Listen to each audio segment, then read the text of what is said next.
হায় হায় গড্ডা সব এলোমেলো করে বসে আসছো। বমি আসতেছে পুরো। তোমার না কইছি তুমি আমার সামনে আসবে না, তোমার দেখলে আমার বমি আসতেছে। এটা কোনো কথা? প্রেগনেন্সির পরে তোমার কি হয়েছে? তুমি কিছু মনে করো না, বিশ্বাস করো, তোমার দেখলে আমার বমি আসতেছে। হয়েছে হয়েছে, আমি মুখটা ডাইকে লাইতাছি। হয়েছে এবার হয়েছে, মুখটা খোল, আমি মুখ ডাকছি। চোখ দেখা যায়। কি রে ভাই, আমি কি দেখতে এতটাই বাজে যে প্রেগনেন্সির সময় আমারে দেখলি বমি আসে? যাও একটা বালতি নিয়ে আসো। বমি আসতেছে আমার।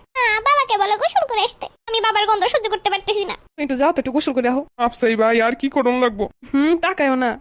কি মুসিবতে পড়ছি। কি করুম আমি কদি? মানে তো বলছি তুমি কিছুদিনের লেগে একটু যাও, অন্য কোথাও গিয়ে থাও, বাসায় আইও না। কতদিন? মাত্র 2 মাস হইলে এখনো কতদিন বাকি আছে? তুমি বাবাকে বলো অত কিছু বুঝি না, বাবা চলে গেলে তুমি আর আমি খুব গল্প করতে পারবো। কি হয়েছে বলো তো? তুমি আমার লাগে এমন করো কি লিগা? একদিন একটু কাজে লেগে বাইরে গেলে আমার কাপড় চোপড় নিয়ে ঘুমাইতে গন্ধ শুকতা, আর এখন বলো আমারে দেখলে বমি আসে। ওহো, তুমি বুঝতেছো না, প্রেগনেন্সি সময়টা একটু বুঝো।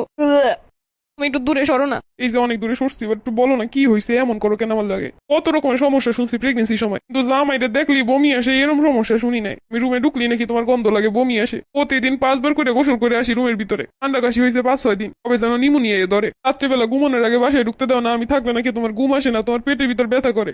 তুমি আবার সামনে আইসো। পুরো বনবাসে চলে যাবো একদম। তুমি ওইটি করো, 9টা মাস তো, 9টা মাসও না, এর থেকেও কম। এ কোন জ্বালায় বললাম? এই হারে ডেঙ্গু বাড়ছে, এমনি রাত 11টা-12টা পর্যন্ত বাইরে থেকে মশার কামড় খাই, কোন সময় যেন ডেঙ্গুতে ধরে। আচ্ছা তারা এগুলো আমি গুছগাছ করে দিয়ে যাইতাছি।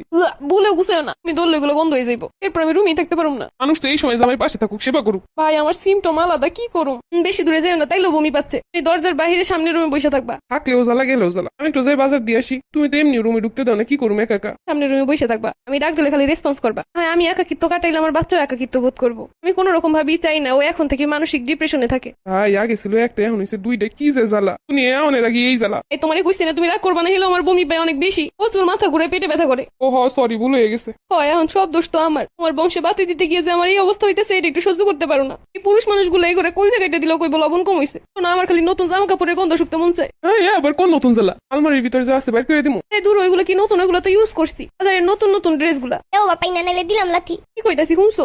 শুনছি, চলো তোমার মার্কেটে নিয়ে যাই, যাবে গন্ধ শুকে চইলাবা। এই অবস্থায় তুমি আমার বাইরে নিয়ে যাবো, আমার কষ্ট হইব না? তুমি যাও, ভালো দেখে কয়টা ড্রেস কিনে নিয়ে আসো।